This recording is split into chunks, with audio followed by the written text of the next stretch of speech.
Welcome to Hope is Here. My name is Greg Horn, and really excited today because we are going to have our first international program. And even though we're only in our fourth month of this wonderful radio ministry, God's been doing a lot of great things. And I feel like I know our guest today because my brother Michael visited the Good Samaritan School in New Delhi, and we're going to hear from the founder of this wonderful ministry, the Good Samaritan School. Anathi today is going to be our guest, so I know you're going to be blessed over the next couple of days, and hope that you will listen closely, because I know that I learned a lot through my brother sharing about how God started this wonderful school over in India through such simple beginnings. And I think sometimes as Americans we get too caught up in just having to have everything perfect and all the right materials and resources before we start something. And you're going to hear a powerful story over the next couple of days of a precious daughter in the Lord who was just faithful in the little things, and God has done great things. So, Anathi, thank you so much for being on Hope is Here today. Thank you. Well, tell me, have you seen snow before? I know we have snow here. So. I had seen, but today was very special. I have another teacher with me. She had never seen snow. Okay, so wow. So it was a very good experience. All right, well, that's great. Well, the fortunate part, it's pretty today, but no ice, so it's not dangerous, so that's good. And so we get some pretty pictures. What would the weather be like this time of year in March in India? What would the weather be like? It's very warm. Very warm? Warm in Delhi. Okay. Yes. Okay. I kind of thought that, but I wasn't sure, so I just thought I would check and see. But all right. Well, you helped found the Good Samaritan School, and tell us a little bit about how this came together. Tell us about how God put this together. I never had the idea that I should have a school for children. I was teaching in college, and then I had done my PhD. So I was waiting there, but praying that I will serve the Lord. But I didn't know how. And my husband was serving the Lord. He was leading Transworld Radio in India. And I was just at home after my PhD. And one day a little boy came and knocked at the door. And I went there. He was sweet and he wanted something to eat. And I gave him all that was left over in the breakfast. I have 3 children, so I gave it to him. And then he started coming every day around 2 o'clock in the afternoon, and I was happily giving him the food. But one day he came with many children, many little ones. They were looking like begging children, and I was slightly irritated in my mind, and I was asking them, "Why did you come?" And a girl said, "We are hungry." But I got angry, and I said, "I will not make you beggars by helping you. So I'm not going to help you." And I shut the door and walked in. But that was the time when the Lord started speaking to me with the words of that girl, "We are hungry." That came in large proportion into my mind. We are hungry, we are hungry, we are hungry, like that. And I was shivering and shaking and crying and fell on my knees, and I lifted up my hands and I asked the Lord, "Lord, what do you want me to do?" And there was silence, and then the Lord said, "You feed them." That's all. One little sentence, "You feed them." So I was distraught, and I didn't get the boy next day. He was really shaken up by my angry words. And then I was kneeling down and praying every day. After a few days, the boy came again. But his knock was so small and hesitant. But I jumped up and went out to him and apologized for behaving like that. And I told him that he should not beg for food. He should work for food. And it was near 0 degree in Delhi at that time, end of December. And I told him the honor of doing work to get something. So he was ready to work, and I gave him a nice wet cloth and asked him to clean the veranda. And he was shaking and shivering because he didn't have any sweater, only a half pant. and a torn T-shirt. I didn't see that. I was happy giving him hot food. But then his mother came and she told me that he is not able to do, and she will do the work, and instead I can give him food. But then I realized that I shouldn't do that, and then I told him, you sit with me for half an hour, I'll teach you and then give you food. That is how my school started. Wow. As I started teaching him, many mothers brought their children to me from the slum and said, please admit our children in the school. I said, this is no school, this is my home. But they wouldn't take it. They said, please keep our children, because no one will take our children. So I kept them in my garage, and I got a rolling plastic board and chalk piece, and then I started teaching them in my garage. Wow. All right, let me take a breath here, because this is a lot of great information, and I don't want our listeners to miss it. I don't want to miss it. So, you know, we see on the news that there is a lot of poverty in India, Yes. and that is true. Is that correct? Yes. In those days, that was in the early 90s. In those days, 40% of Delhi people were living in slums. Slums are like squatter colonies and made of tin sheets and thatch. During summer, they will have all sorts of this smallpox, chicken pox, like that, and many other diseases. And with tin sheet roof, it was terrible, terrible hot.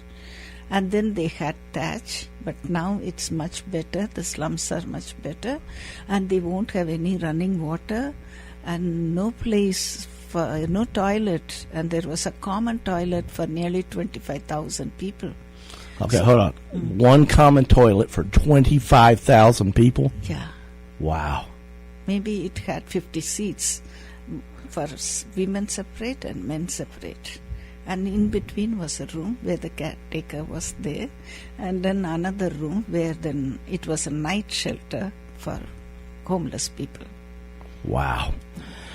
Well, that's one of the reasons I wanted to have you, is just I know I get guilty of complaining about some of the most simple things, and maybe having to wait in a bathroom line with 10 people at a Kentucky football or basketball game, and you're telling me 25,000 people sharing one bathroom area, maybe, even though it still has 50 seats. I mean, my goodness, that's amazing. And yet, if you just tuned in, I want to make sure that you know we were speaking with Anathi. She is the founder of the Good Samaritan School in New Delhi, India. And just a powerful story of how God started this. And she just shared earlier about how it started with some people coming to her door, a little boy wanting some food, and then obviously the word spread quickly. And other children showed up, and yet she didn't want to make them beggars, and so she sent them away. And then her heart as a follower of Jesus knew that she needed to do something, but wasn't sure what. And so the little boy fortunately came back, and she wanted to do something with education with him. But before we continue the story, share about your experience about how you came to become a follower of Jesus. When did you accept Jesus? Was that in India? Or? Yeah, I accepted Jesus in India. I came to know I come from a Christian family for 4-5 generations. Oh, wonderful. By missionaries. They had come to the Lord, my forefathers.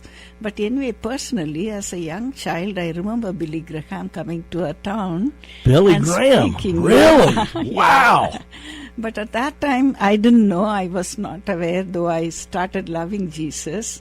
But when I was 13, 2 Americans came to my town. And I went there. That day I realized that I am also a sinner, and I cried to the Lord for not obeying my mother or all these things, that not helping her and all, and confessed my sins. And I started reading the Word of God for hours and hours, and that time I committed my life to the Lord. So you were about 13 then, is that 13, correct? yes. Okay, wow. Yes. And so you come from generations. Well, that's great to know, and I'm impressed. I'm embarrassed to tell you I've never heard Billy Graham in person. You know, I've seen him on TV numerous times, for he went to be with the Lord recently here, but that must have been a pretty powerful experience. Yes. Very powerful. I remember all legs. I was so small. So all legs. Just a lot of legs, huh? Yeah, millions of people Okay. grinding there. All right. So you accepted Jesus at the age of 13, and then, and I know I'm probably asking some simple questions, but I'm sure there's a lot of people like me wanting to know about churches in India. So were there Christian or churches where you could go and worship the Lord, or Yes. did you have to do that in secret, or how did that work? No. In that town, there were many Christians. It was a place where many missionaries had come, and it was a center for translating. I speak Tamil language, translating the Tamil Bible. So that was the first translation in all of Asian languages. So from Ziegenbalg to Rainiers and all, in that town they were, Rainiers especially, he was there doing 16th correction of the Bible. Wow. So and Sarah Tucker, another lady, she came and established a school and college for ladies. And Really? my great-grandmother was one of the first students in that school. Really? So that town had a big Christian atmosphere. So we had many churches and many meetings coming in. And but salvation was not very clear in my mind until that when I was 13, I accepted Jesus. But then I studied in schools which were not following Jesus. So I started thinking that all gods are the same. Mm-hmm. So there are many ways to go to God. So all gods are the same. So I used to draw the pictures of, there are so many Hindu gods and goddesses in India. So I started drawing those pictures for the magazines and all. But suddenly then I worked in college. When I was just 22, my father suddenly died of heart attack. Then I realized where he had gone, then who is there, who is eternal, where there is no death and all. I started thinking again and surrendered myself completely to the Lord. Okay. And how were you then? I was 22. 22, and okay. soon after, a full-time worker, that is, he had resigned his job and came for full-time ministry to mobilize churches in India for missions. And he came to pray in our house, and friends arranged that I should marry him. And I married a full-time worker. You did? How Yes. about that? Wow, God playing Cupid. I like that. Yes. I like that. Wow, what a powerful, powerful story. Well, I want to hear tomorrow in our program just about the school called the Good Samaritan School. And some of you may say, man, I'd like to see more about this or find out more about this school that Anathi is talking about. And you can go to the website they have. It starts with the letter F as in Frank, FOTGS.com. That's FOTGS.com,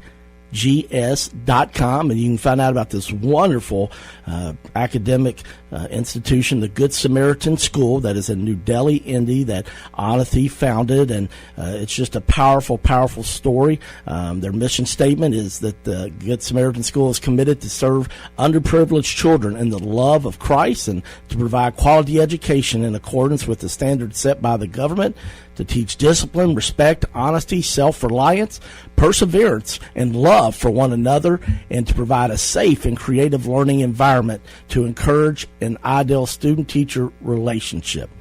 Well, stay with us tomorrow as we're going to find out more how this school started from just in her house and then the garage into having hundreds of students. I'm Greg Horn, and we'll see you tomorrow at 12:45 p.m. on Hope is Here. CMI is your full-service human resources provider in Central Kentucky. For 15 years, CMI Human Resources has taken great pride in helping organizations and people work.